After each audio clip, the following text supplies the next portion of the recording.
is Heather. And this is Conspiracies Unlocked. Happy Thursday and happy August. I cannot believe how quickly summer has gone by. I can't believe it's already August. What happened to July? What happened to this year? I had so many plans with the kids, and now I have to plan, everything. I have to smush it into 2 weeks. Yeah, school starting. Yeah, remember when we were kids and summer was a full 3 months? We would get out the first or second week in June and not go back until the Thursday after Labor Day. Oh yeah, but I feel like in that time too, it was like the summers never ended. I know, because they didn't. They were a full 3 months. Which is forever for children. But now they barely get 6 or 7 weeks.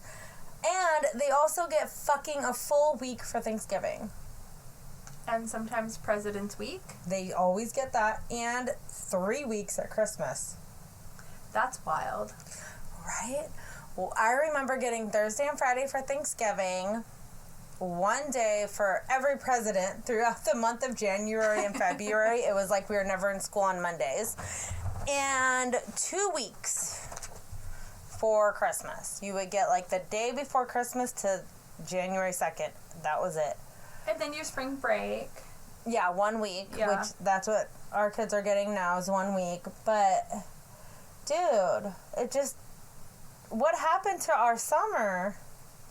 It's very short. It's fucking crazy.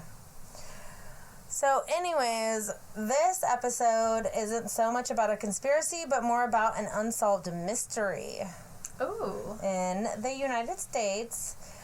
And it's also, and it also just kind of points out how cool technology was 1,000 years ago, even though it was in the United States.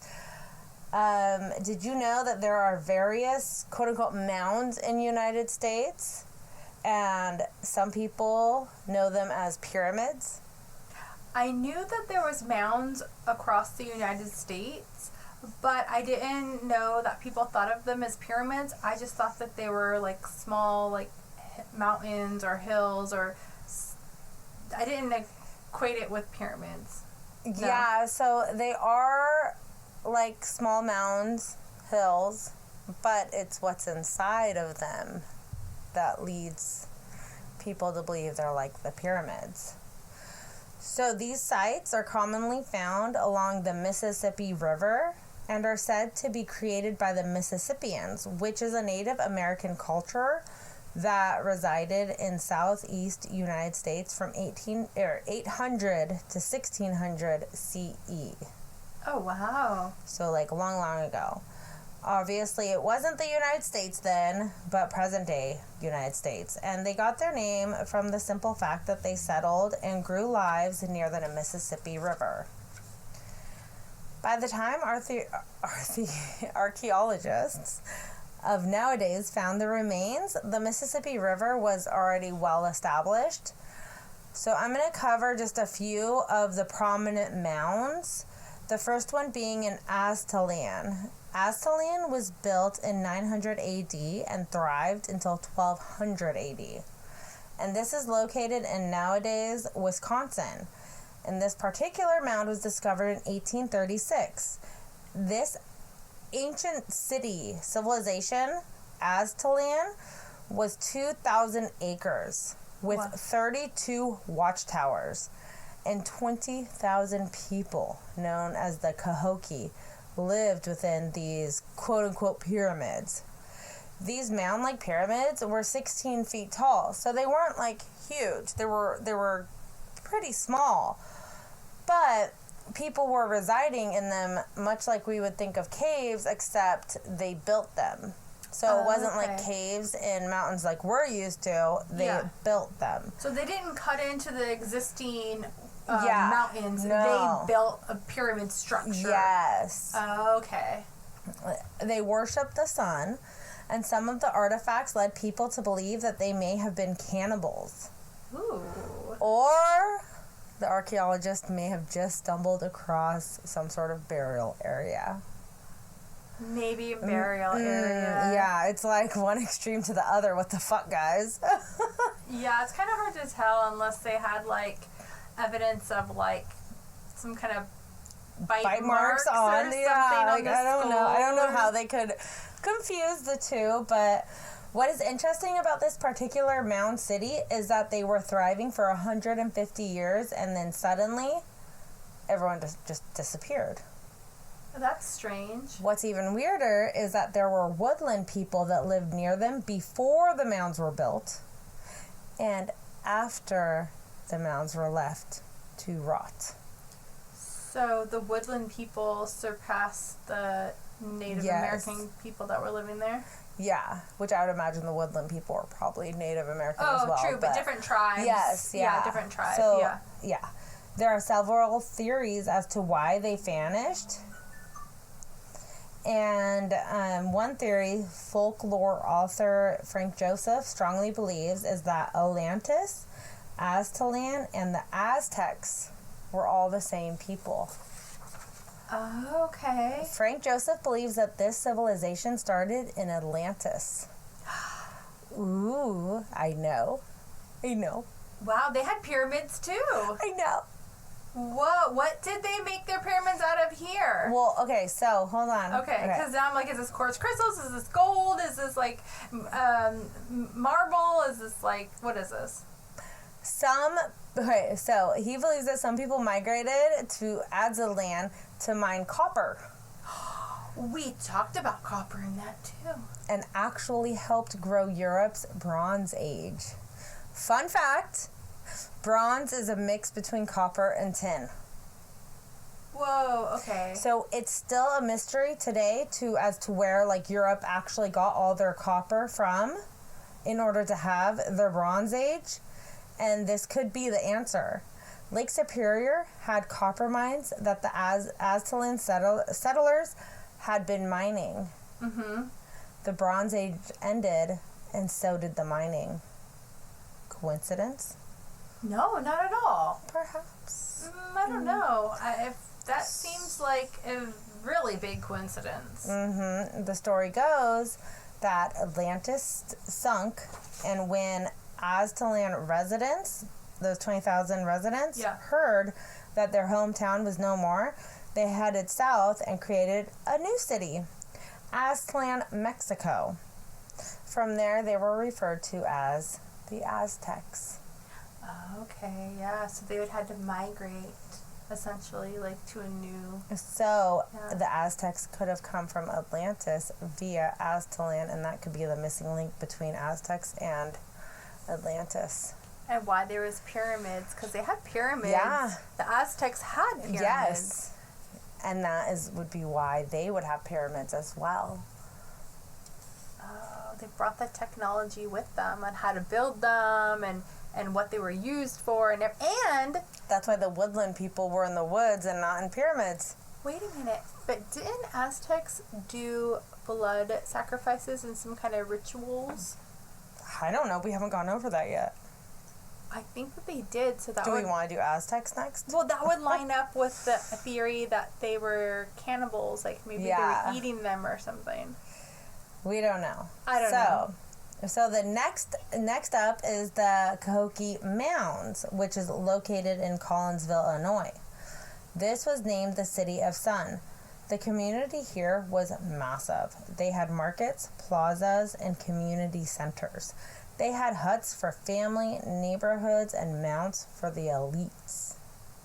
There were 120 total mounds, 80 of which are still there. The tallest mound is where the chief lived.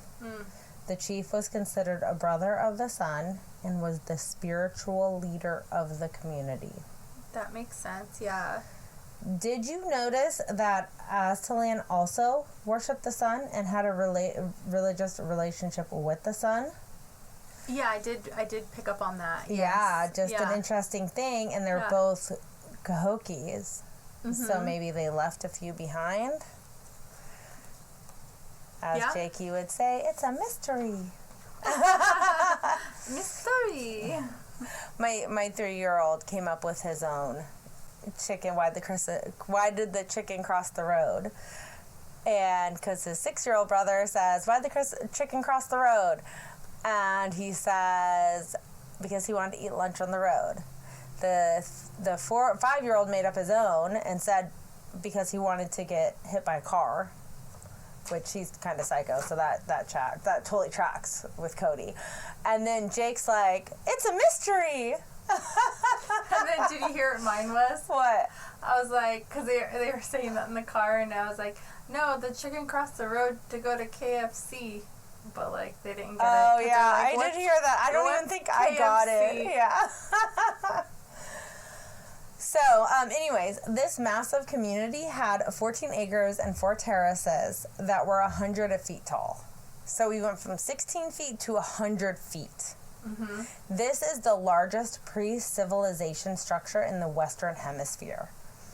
Also, by the way, to be considered pre-civilization, it means that there is no records of any written language. Okay. So this is before cave drawings. This is before any sort of communication via pen, rock, tablet, whatever. Yeah, so this is a long time ago. Yeah. So this is like pre-cave people status. Then they didn't make caves, and instead they made like huge ass communities, and they actually brought people together. And so they would use corn to trade, and they would trade to get mica from the Smoky Mountains, seashells from the Gulf of Mexico, copper from Lake Superior, and they would make jewelry and decorative pieces to sell in the city. I'm over here thinking like Etsy for cavemen. Yeah, but it's before cavemen. So yeah, but they had a whole a community, like what we have now, like a community. So they had their own like laws and everything. And I mean, it was like, yeah, they had their own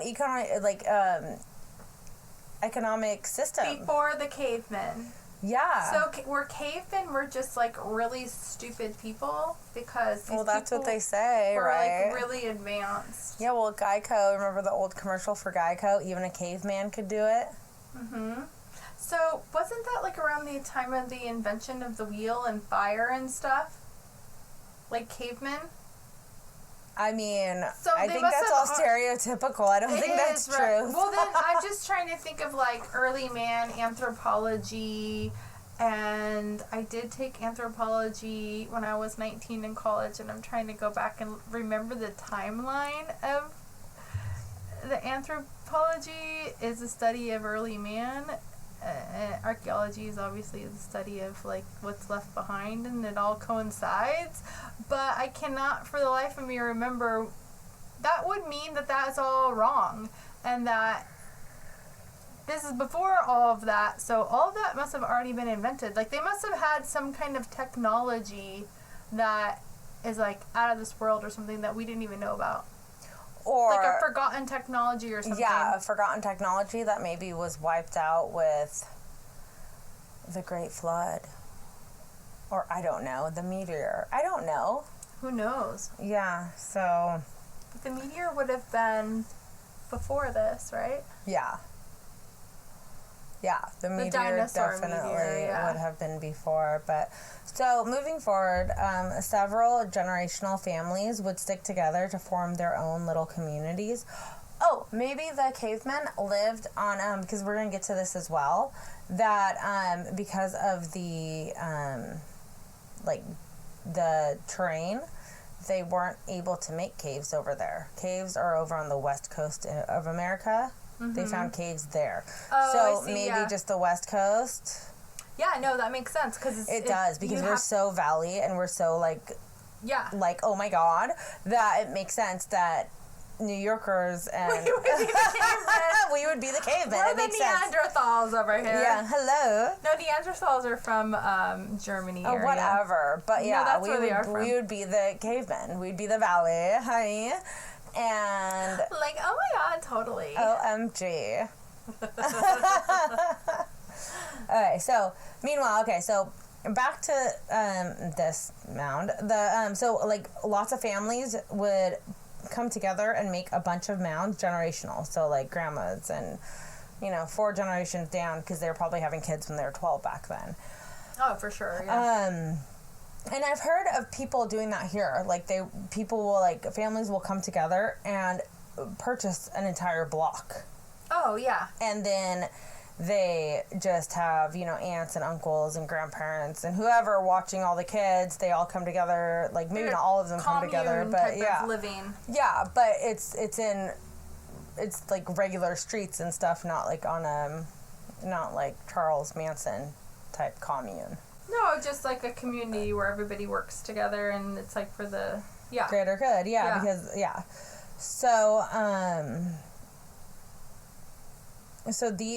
except these generational neighborhoods were completely self-sustaining. So like the generational neighborhoods nowadays will still like go out looking for work. Will get water from the outside. They will purchase things from the outside and stuff like that. They were completely self-sustaining, and they each had a sweat lodge and granaries, and they were able to sustain for themselves these few little mounds of generations. You know what I'm thinking of? Huh? A cult? No, I'm moving past that, and I'm thinking about the 15-minute. What is it called? That they're trying to push the 15-minute cities or something, where everything is going to be within 15 minutes. Oh, yeah, everything that you need, and it's all going to be right there. And the government's going to try to get you in one little area, and you can't. If you need to go to another area, you have to stay in your little. I don't know exactly what they're called. Smart cities. Yeah. That's reminding me of a smart city. So we're going back to before caveman times. Except they all were all family and loved each other.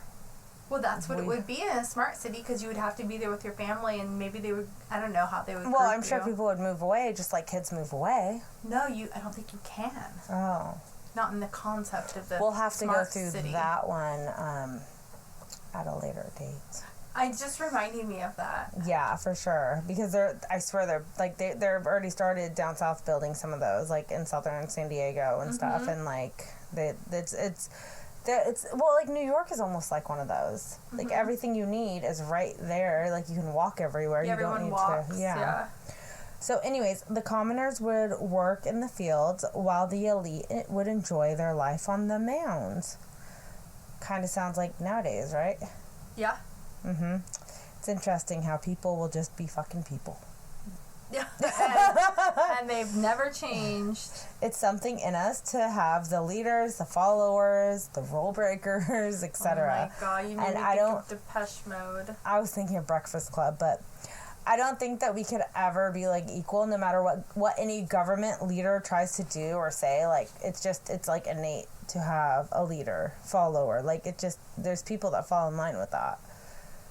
Because some people don't know how to be leaders, and they need somebody to tell them what to do and how to do it. Not in a negative way or a bully way, but they need that push. They need that. Yeah. So Mound 72 was covering 3 smaller burial mounds with a chieftain sitting on 20,000 beads, and also 6 of his retainers. Retainers were women. Oh, you saw me look at you wait, what? Yeah. Yeah. Others were young women who had been sacrifices. However, they were not in the mound, but under the mound, almost as if using the mound as a grave marker. So they did sacrifice people. Yeah, I don't Whoa. I wonder if they did it for the sun god. Maybe. The mounds were mainly used to raise buildings and not just for burials. Although mound burials were only for the elite, the grounds outside the city would hold a graveyard for the commoners. Okay, so that was elites, yeah. Yeah, the community was planned, much like they do today. X amount of houses, a town hall, library, doctor, etc. But of course, back then, they didn't plan it like that particular. Instead of a doctor, they would have a spiritual leader and, a shaman or something? Yeah. But they did plan the mounds and what would occur on each one. They also had large logs that would surround the religious center and the elites. This was done, and this is called a palisade, the log around it. Okay. This was done to possibly deter a riot or some sort of uprising over food distribution. Well, that's, food distribution is always a huge thing, Or threats from an enemy. But what enemies would they have? Like, other tribes nearby, I guess, Yeah. It kind of reminds me of a castle or, like, really any sort of government office, like the White House, Buckingham Palace, like, really anything. Yeah. So why did the Cahokia disappear? There are lots of possibilities that historians have come up with. One may have been that the climate was changing and growing season was becoming shorter. Less food. Yeah, so that would be like global warming or global cooling. Mm-hmm. Well, yeah, because if they couldn't grow their crops properly in the environment they needed, whatever that was for whatever crops, because different crops are going to need different type of environment. Yeah. Then if there's a problem with the food chain in any society, people are going to starve, people are going to riot, people are going to kill each other for food. Like, there's so many ways that can go bad. Yeah. They can try to overthrow the government. Yeah. Like, so many things people are happen. people. Yeah. So another possibility is that these people lived mainly off corn. Mm-hmm. In fact, these people are the ones that brought corn to United States area. Oh, okay. And corn has like very any nutritional value. So they may have just simply died off due to malnutrition. They had to if they didn't have animal protein. Well, here we go. So another possibility is that the fact that they removed all the trees to make that barrier palisade around the main community with no trees means no wildlife, which leads to no food. Oh, the food chain got fucked. Yeah, in other words, there was a break in the circle of life. What about waterways and fish and that kind of stuff? Well, that's another thought that, which is kind of what I was thinking from the get-go, picturing all these people living in such small living quarters. Yeah. For that long of a time period. Where the fuck are they shitting? Where's the pee-pee going? Where's the plumbing? They didn't have toilets or any plumbing whatsoever. This was a huge fucking community. 4,000 people per square mile. So picture this. Chicago, Santa Monica, Washington, D.C. has the same population density as this little mound. Mm-hmm. That's a lot of fucking human waste, but with nowhere for it to go. They have their own huts, right? Or their own, not hut, but like they have their own living quarters. Like they have their own mounds, right? Yeah. But it's still 4,000 people per square mile. So are they just going, like, go for a walk and you go to the bathroom somewhere? But that would still... Like desert status? Like, you go to the desert, exactly. You find a fucking bush or dig a hole? Yeah, but that would still contaminate the water. Because it would leach into the ground. Mm-hmm. So that's like a lot of human waste with nowhere for it to go. And when you're rolling around, stinking up all in your poop, You just roll around. You're just thinking your poo don't stink. You just roll around in your poop over here. And you're just living in it. It's definitely going to get a little toxic. And they clearly did not know what, like, E. coli it was, salmonella. Oh, so they died of fucking illnesses. Like, they didn't have antibiotics and stuff. Maybe with a combination of all that together. I mean, they do all seem to correlate together. Yeah. Right? Yeah. No food. No food. No, the weather changed. No waste crops, management or whatever. No waste management. Breaking the circle of life. Mm-hmm. There's a lot of things up against them that they would had to have overcome for their whole existence to survive. So either they moved or they just died off. So this is the only place in Illinois that has been named a World Heritage Site by the United Nations, which is a pretty fucking big deal, and that also means that no one can touch it or fuck with it. So it will be nicely conserved moving forward, so we can go visit. So it's actually like it's a Native American historical site. Yes. Okay. So both of those mounds that I described are pretty standard. Put some dirt on top of each other, make a hill, build a hut. And bada bing, bada boom, you got a pretty nice setup for that time period. However, these next ones are fucking insane. And they only get better. Okay, Poverty Point, Louisiana. This prehistoric earthwork. Sorry, but that already sounds bad. Poverty Point. I know. It's already like dun dun dun. Right. So these are called earthworks because I guess they're working with the earth. I don't know. They're just these mounds are called earthworks. So there are 6 mounds that are C-shaped ridges of homes facing a central plaza with a ceremonial mound in the center. Archaeologists believe it was a perfect circle at one point in time, but a river came through and washed it all away. And that is like the most Louisiana explanation that I've ever heard in my fucking life.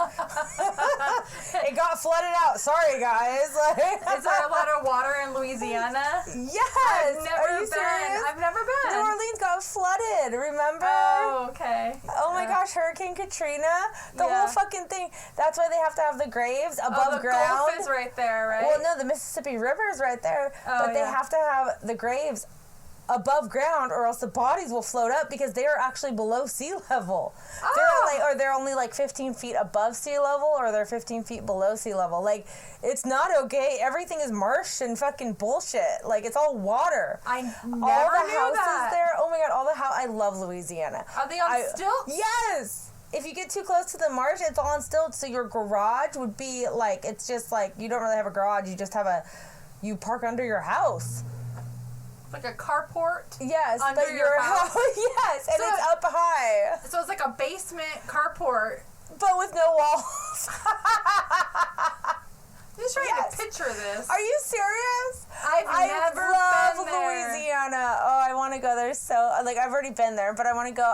That's where one of my houses I want to be at. Like, okay. I've talked to real estate agents and stuff out there to get a house out there just as like a retirement house, just to have a house out there. What about, like, isn't there alligators and stuff? Yes. And I went on a tour of alligators. I saw some alligators. I don't know if I can do that. Wait a minute. They have, like, the wetlands. Yeah. Okay, now I'm picturing it more now, yeah. All those, like, southern states do, east of Texas. And it's the state next to Texas. Uh-huh. Coming together in my brain now. You know when you look at a map and you're like jigsaw pieces together. Can you hear her brain thinking? It's like click, click, click.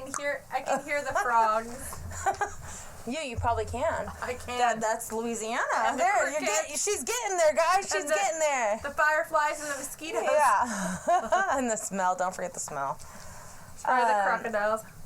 No, but like seriously, like I read that and I was like, oh yeah, river came on through water. Yep, that is like the most Louisiana fucking explanation that could possibly occur. Like you couldn't pull that here. Like oh, I think that this town used to be more, but a wave came and took it. No, that doesn't work. No, it'll be like it was an earthquake. California. And now it's gone. But like fell into the ocean. I was like researching everything, and I'm like, yep, that tracks.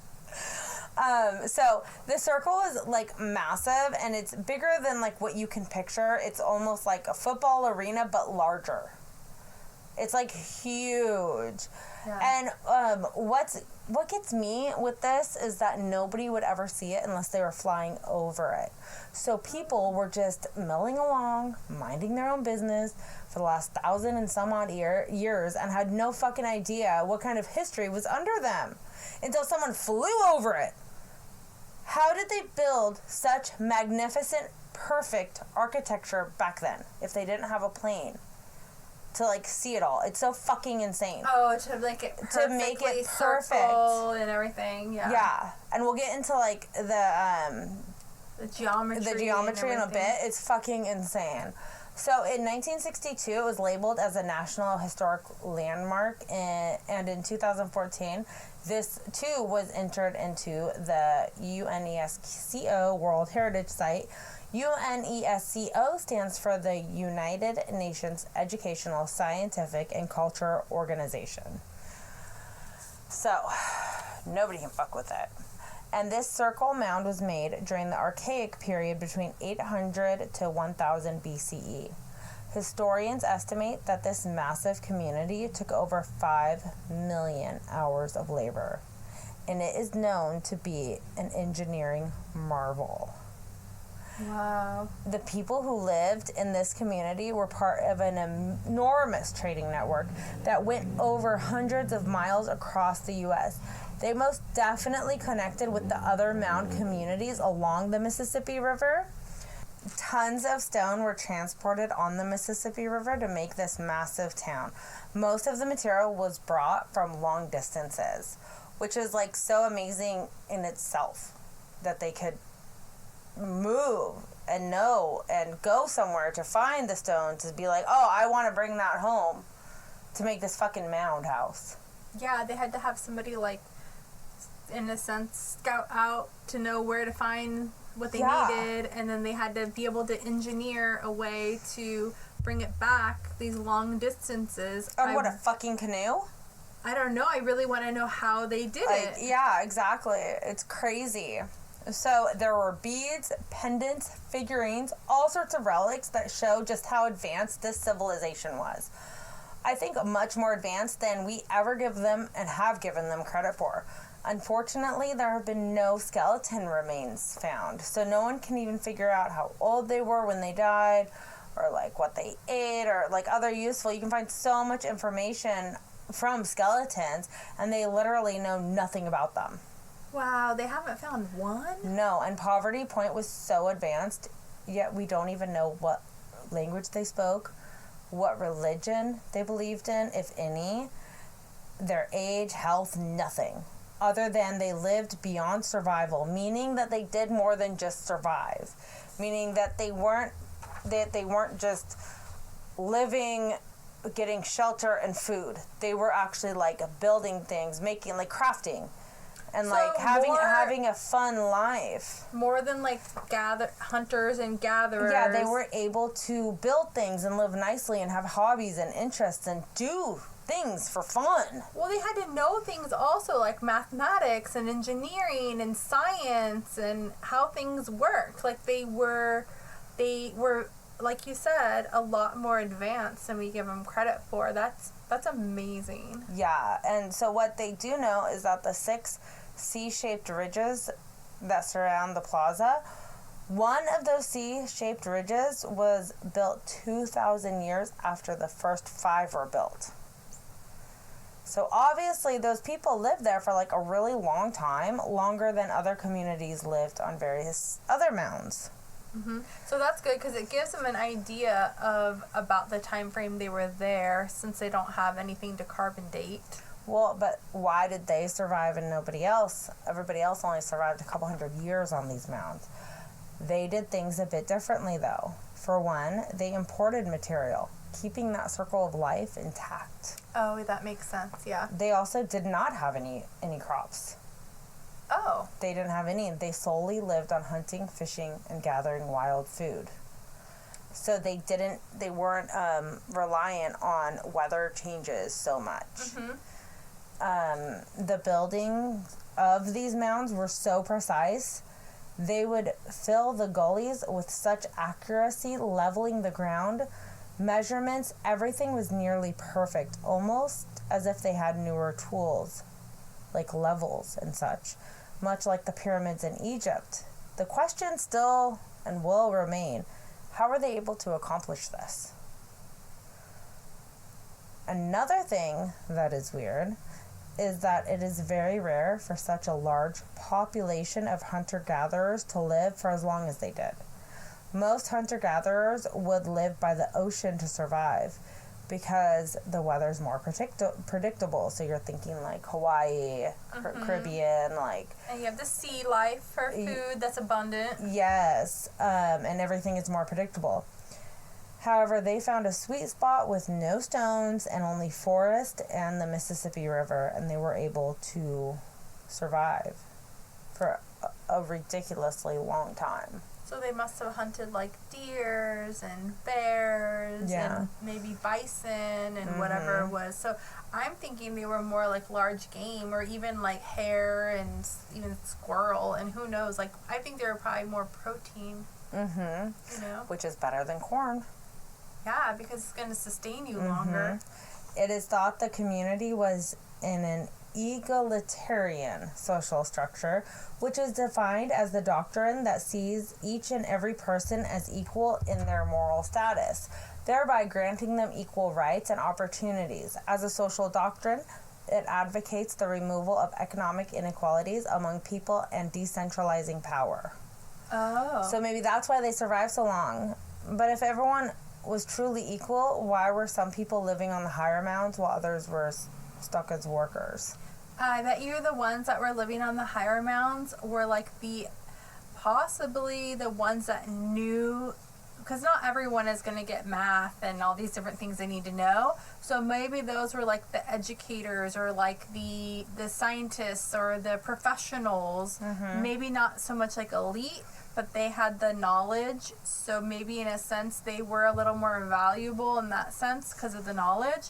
But they didn't look down on the other people. And the other people were the workers because they would say, okay, these are the dimensions we need. This is the, they didn't have to understand the math. They just told them, cut it here, here, and here, and do this. And they were like worker bees. But ultimately they were all equal. But they were all equal, but they would maybe keep those people, I don't want to say more cared for because they are all equal, but they had the knowledge that they didn't want to lose that knowledge. Because I don't know, that's just my that theory. Makes sense. I don't know. It's almost like now whenever you have like employees and stuff like that, you want to make them feel like they're useful and happy, and you want to make sure they're happy. And that will actually provide a better work environment for even the upper management and bosses and stuff like that. So, okay. Anyways, moving on to Moundville in Alabama. This mound community was occupied from AD 1000 to AD 1450. This Mississippian culture resided on the Black Warrior River in central Alabama. There were 1,000 to 3,000 people residing within this palisade, which is like the log or wood structure around the community center. Almost like a fence, but pre-civilization. This was a 300-acre bluff that was overlooking the river. Within the palisade walls, there were political and religious centers that held 30 platform mounds for the elite residents. Mound A is in the center, while Mound B is a steep pyramid-looking mound with 2 ramps going to the top, rising to 58 feet. So it's big. It's not like the short little one in the beginning, the first mound. This mound, it sounds more like a platform that you would just view the acreage, or like what would be the purpose? It's a bluff, so it's like overlooking like the river. It was overlooking the river. A 300-acre bluff.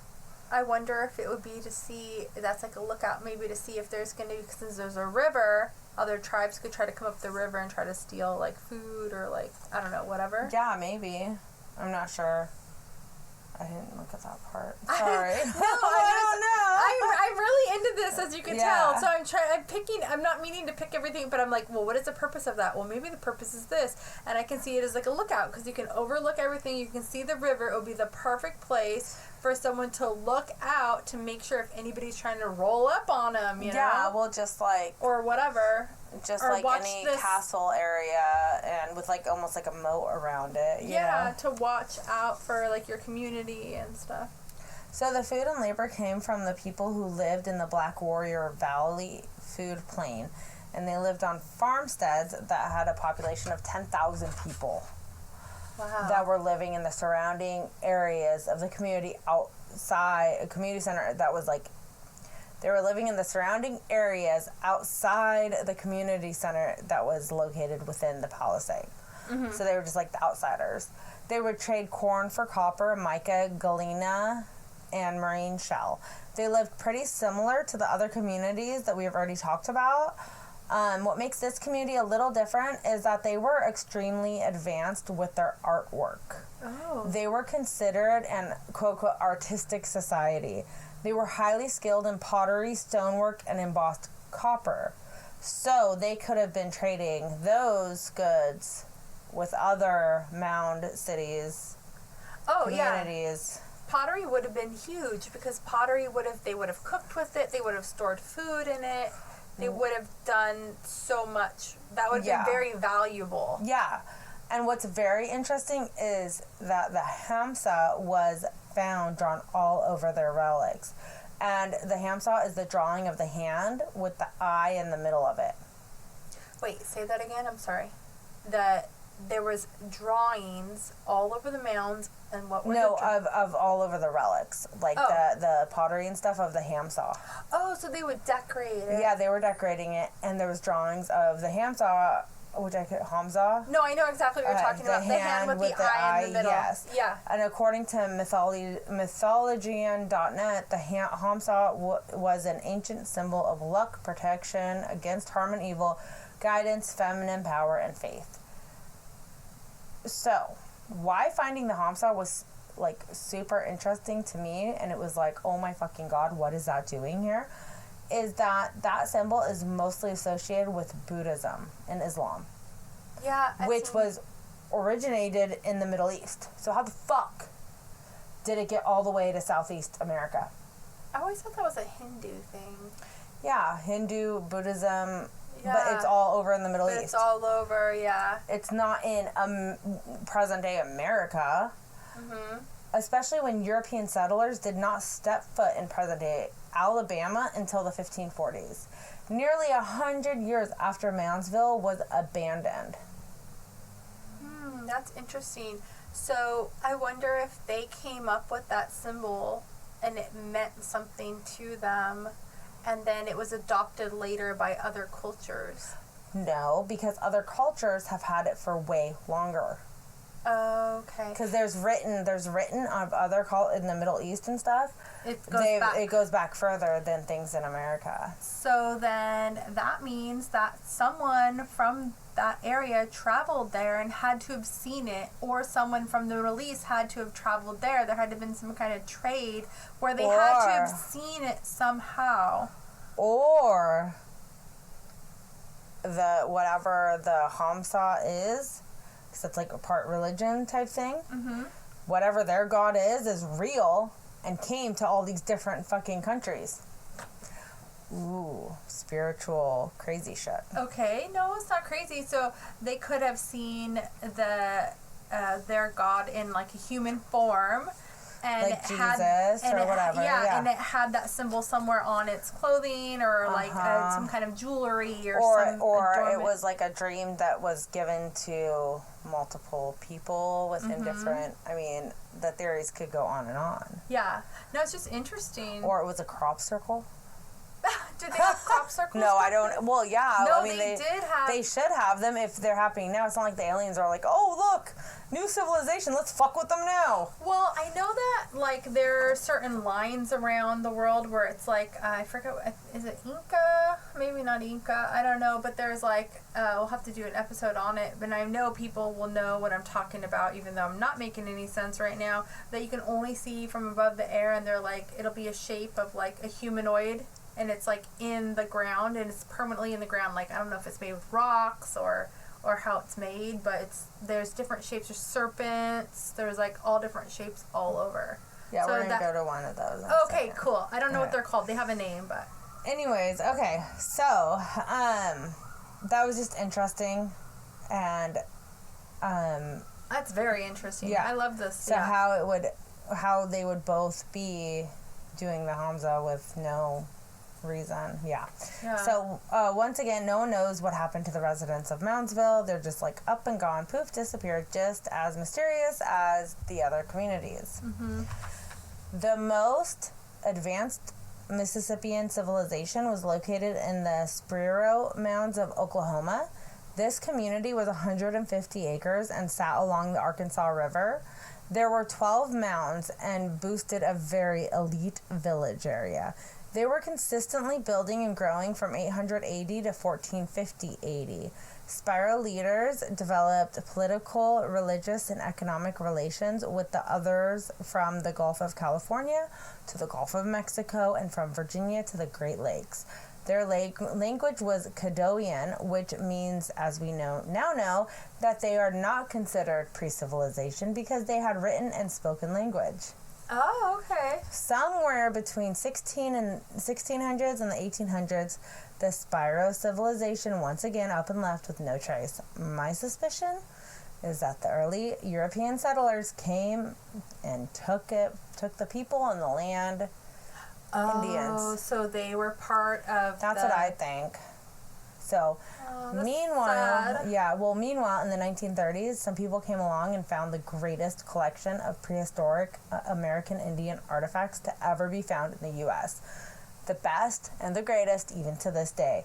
And people, being fucking people, decided it would be a fucking fantastic idea to loot it and take millions of dollars, like present day millions of dollars, billions of dollars of artifact. Luckily, Oklahoma created new laws to protect the artifacts. In fact, Oklahoma was the first state to preserve an archaeological site. And the problem is that in 1933, right before this law could be put into place, a little mining company named the Pensacola Mining Company dug up a third of the fucking mounds. What? Completely. Dug them up with no regard to the actual site and the damage they were causing. They were just willy-nilly digging shit up. Then those fucktards sold thousands of artifacts made from stone, copper, shell, basketry, fabric, everything. That's messed up. Especially if there's potentially, like, burials and stuff there. And this excavation was referred to as the quote-unquote King Tut of Arkansas Valley and this was written in the Kansas City Star in 1935. Once the Kansas City Star put the spotlight on them and what the fuck was actually going on, Oklahoma, that's when the state of Oklahoma shut them down. But for 2 years, this company was just throwing around dirt, not giving one fuck, only caring about the money and what they can sell it for. So there are artifacts out there from this mound, probably in someone's private collection, worth millions, billions. Meanwhile, in 1936, the University of Oklahoma came in and excavated the rest of the mounds and found 600 burials. And I hope that the Pensacola Mining Company fucked with the wrong burial site and was cursed for the fucking rest of their lives, because that's bullshit. Yeah, because they say even when you go into Egypt and you open, like, the mummies and stuff, curses can go on you. And I think it's the same thing for, like, natives and a lot of different cultures. Yeah. Everybody, they're going to fucking haunt you. Now you're going to be cursed. So, World War II started in 1941, and that caused them to shut down the excavation, leaving some mounds completely intact and undisturbed. May 9th, 1978, the Spiro mounds were opened to the public, and in 1980, they stumbled upon 3 more residential mounds. So, they dug up one to see what they were, but the other 2 were left undisturbed, and they have no plans to dig it up. Well, that's good. But that's interesting. I wonder what's in there. I do wonder what's in there, but I think now with our technology, isn't there a way they can do some kind of imaging without having to actually dig? I mean... Yeah. There's got to be a way that they can kind of see what might be in there without having to completely disturb whatever might be there. Yeah. Like put in some sort of probe. Something, or some kind of like sonar, or some kind of... For sure, they can do something like that, yeah. X-ray. I don't know, not an X-ray, but something. Yeah. I know there's got to be. I don't know what the right word is. So, well, as far as Oklahoma is concerned, there's no reason to disturb any more of the site, and it is now a historical and never to be disturbed again site. Okay, so this last one is fucking amazing. This is the last one I'll talk about, because there are like 30 other ones. I want to hear all of them. I know, but we don't have time for that. This one is so awesome. This is called the Great Serpent Mound in Ohio. I know, you already kind of talked about it before, mentioned it earlier, and I told you we'd get there, and now we're here. So... this mound is in the shape of like a giant fucking snake. It is 1,348 feet long. That is over a quarter mile long, and parts that are 5 feet high and 25 feet wide. And this giant snake is located in Peebles, Ohio, in Adams County, next to Brush Creek. And Tyra, if you're listening, I meant to call you while I was researching this because you're from Ohio, and I wanted to know if you've ever seen it in real life. So if you have, call me. Meanwhile, this serpent is on the impact site of an ancient meteor that hit the Earth 300 million years ago. And that crater is 5 to 8.7 miles in diameter. What? I didn't know that. I heard about the Serpent Mound. I didn't know it was that massive. It's huge. And, like, how and why did they build this giant snake? And, back to the, like, how the fuck did they find out about this giant fucking snake? How long was it there before anyone noticed? And you would definitely have to be on a fucking plane to see this.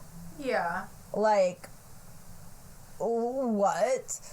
Like, so no one at all could have possibly seen it until the early 1900s. And it's just, like, there. Like, you're just, like, playing on it. Just chilling. Like, hello. Like, building forts and shit on it if you're a kid. Mm-hmm. Right? But what would be the purpose of building it? Alright, so to answer some of those questions, many native cultures believed that snakes had supernatural powers. Graves and burial sites were found near the giant serpent, so it may be possible that they built this as a way to guide spirits to the next realm. So, like, on that Disney movie Coco? Yes. Like, going to, like, the bridge to the other side, and they would have their spirit animals. Remember? Yes. Yeah. No, I remember. Okay. Yeah. No, I'm saying yes, the but spirit animals to guide them. I'm just thinking like some other stuff while you're saying that, because you said it was near a meteor, right? Yeah, it was like formed on a meteor. So if it was an alien. So what if they thought it was like? No, I was thinking, what if the Native Americans, because you know meteors are made out of like different minerals and stuff that are like not of this earth, like I don't even know. What if they found some kind of mineral or something there that was like they thought was magic or something, and they built the snake pointing to it, so it's like follow the path, and I thought that was some kind of portal to the other side. Well, the head of the serpent does align with the summer solstice sunset. Okay. And the tail points to the winter solstice sunrise. That makes more sense than my idea, yes. So there is a possibility that this was built in order to mark the times for the seasons for various reasons, including farming and just like knowing. Yes. Okay. But like a sundial tells time, this would tell the quarter fucking mile long. But like, how would they know? They must have had so much more technology, and they must have been so much more technologically advanced than we ever realized. Yeah, but a lot of cultures use the sun and the stars to mark the, for farming and for everything. That was all they had. It was like their compass and everything.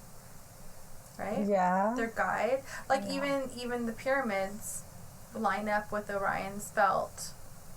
Oh, really? Perfectly. Oh, that's really, I didn't know that. Three main ones. I think there's more. I don't know how many there are in Europe. I think there's 3 of them in Orion belt. Yeah. Just the belt, not. So and we're talking about like mounds and pyramids, so it makes sense that if this lines up with the summer and winter solstice, I mean, yeah, I can see that. But like, how would they even be able to or start to construct something of this grandeur? They had to have like astronomers and everything back then. If we did this today, like as a civilization, and we did that like now, the people nowadays, it'd be a fucking nightmare. It would take 25 years. They'd raise taxes 45%, and they still wouldn't get it done on time. Well, that's because I don't even think they could. Like, not even legally. The permits itself would just be ridiculous. And then just getting all the required equipment together, like the backhoes, the excavators, the diggers, the duggers, the fucking, the getting people DOT, to cooperate. Yeah, and like the fucking, the Teamsters and the fucking, like, it would just be a no. Like, no. Yeah. No, it'd be a fucking joke.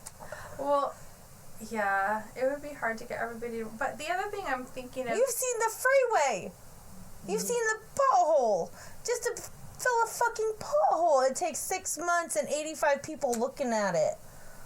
Oh gosh, it's so funny because I was driving down the freeway today and there was like 2 guys actually digging and like probably like 30 guys just standing around talking. And I'm like, why do they need this many people? Isn't everybody supposed to be digging? Yeah. It would be a lot faster if everybody dug. Like, yeah, why the is there only doggers aren't 2 digging people together. digging? Yeah.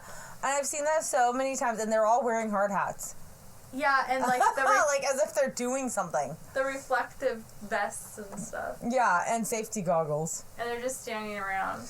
Yeah. So, also, fun fact, the snake does match the shape of a star constellation that's called Draco. See? Yeah. Yeah, and so Draco is a dragon in the sky.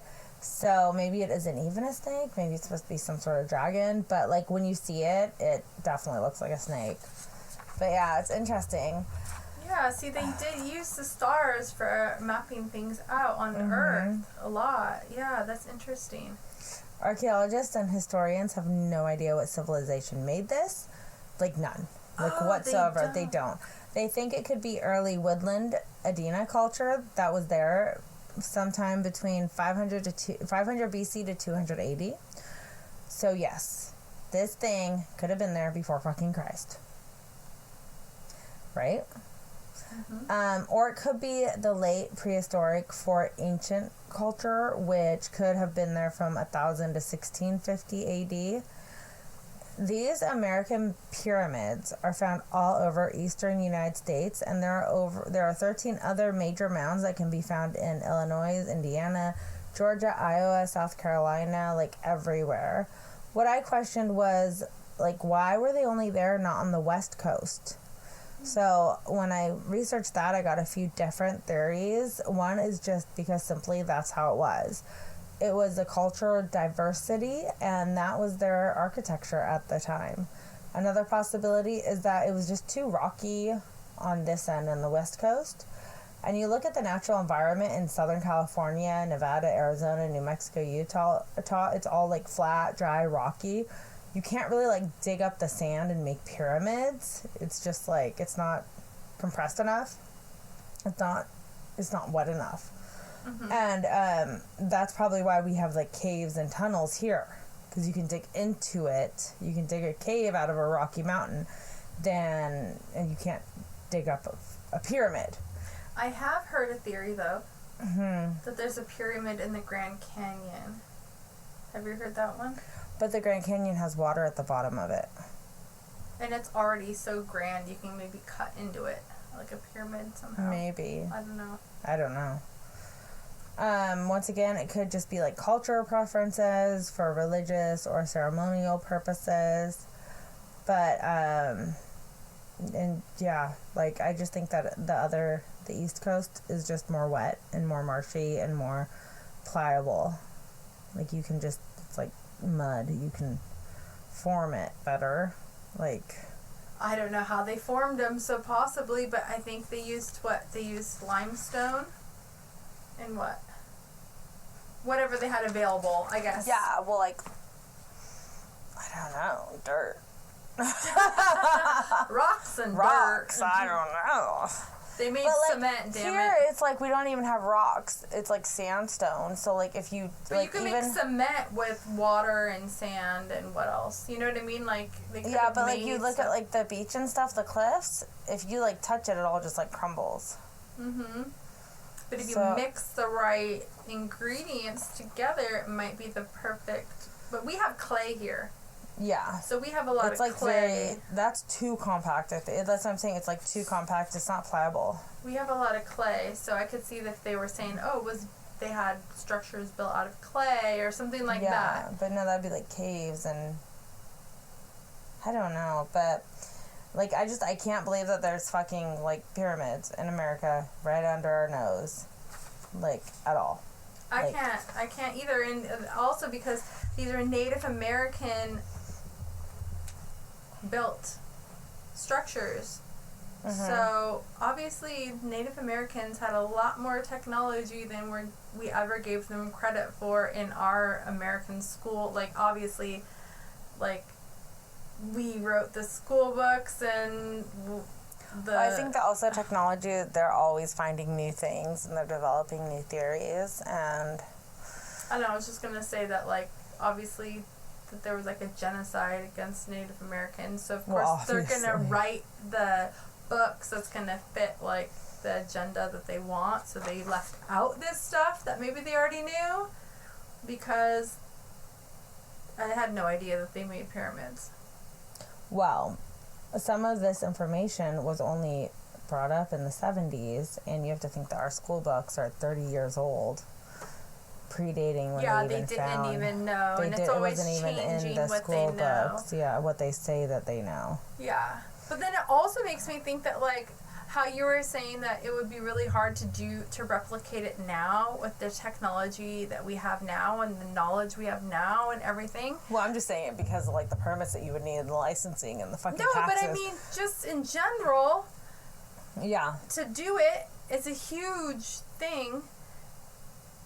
And we don't even really know how they did it with the limitations they had. I don't think that they were limited. You know what I think? I think that they had a lot more technology, and that we came along as a society, not even stole it, but maybe we just stumbled across it or whatever, and they hid it because of egotistical fucking bastards that came here and didn't want to be outsmarted by somebody else, or that something happened to them and it got lost.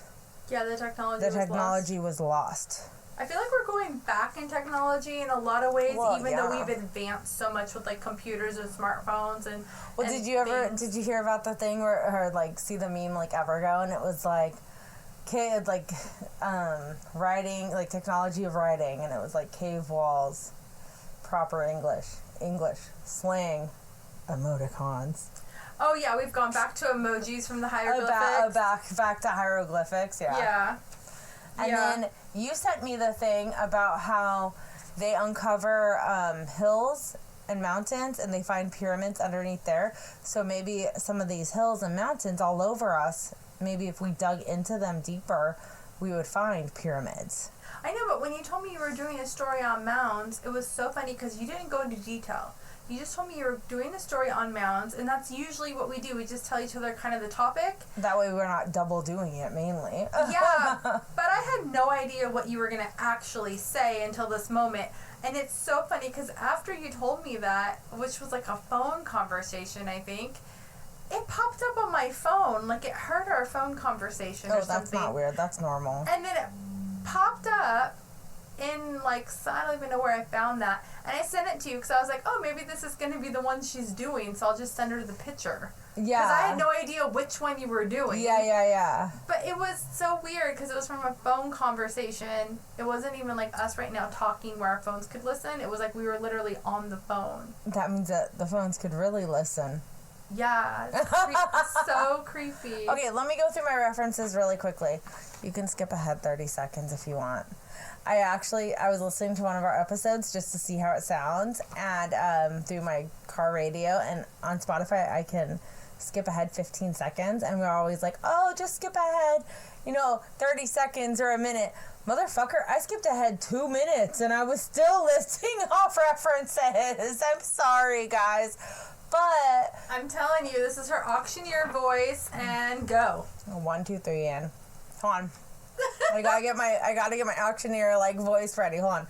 My throat, my saliva has to be in the proper thing. Let me take a sip. Hold on, really quickly. Hold on. All right. Are we ready? And 1, 2, 3, go. PBS YouTube video, Illinois Adventure, number 1308, Cahokia Mountains, crt.state.la.us, copyright 2023, Louisiana Department of Culture, Recreation and Tourism, World History Encyclopedia, copyright 2023, nps.gov, copyright 2023, sociologygroup.com, definition of equalitarian, copyright 2023, book nomination to the World Heritage List by the United States of America, Monumental Earthworks of Poverty Point, January 2013. ManvilleAlabama.com, copyright 2023. Mythologian.net, copyright 2023. OKHistory.org, Oklahoma Historical Society, copyright 2023. History.com, article, Serpent Mound, August 21st, 2018. That wasn't that long. That's all. I feel lightheaded. I think I took one breath. She's doing breath work over here. Breath work by Jenna. This is what you do. You find a bunch of news articles and then you just read off the reference, the citing really quickly. And then take a deep breath and then do it again. Breath work by Jenna. ASMR. Okay, well, that is my story on mounds across America. I loved it. I don't really want to name this episode Mounds Across America because it sounds like, instead of Hands Across America, which was a thing in like the 83 or whatever, that they try to get everybody to like connect America. Hands Across the World or Hands Across America. Oh, I remember there was like the picture of the people holding hands all around the world. Yeah, and they all wore the white shirts. Wasn't that We Are the World? Yes. We are the children. Yeah. Yeah, that was a long time ago. Mounds Across America makes me think of boobies across America. So I don't think I'm gonna name it that. So. Boobies Across America? Yeah, I don't think we're gonna name it Boobs Across America. Mounds Across America was what I was gonna name it, but. Boobs might confuse people. Yeah, mounds. Well, no, I was going to put mounds across America, but it reminds me of boobs. Like boobs across America. No, I totally get what you're saying, and now I'm just picturing a bunch of boobs. I know, me too, which is why we can't name it that anymore. Okay. Yeah, so. How about mysterious and Native American mounds?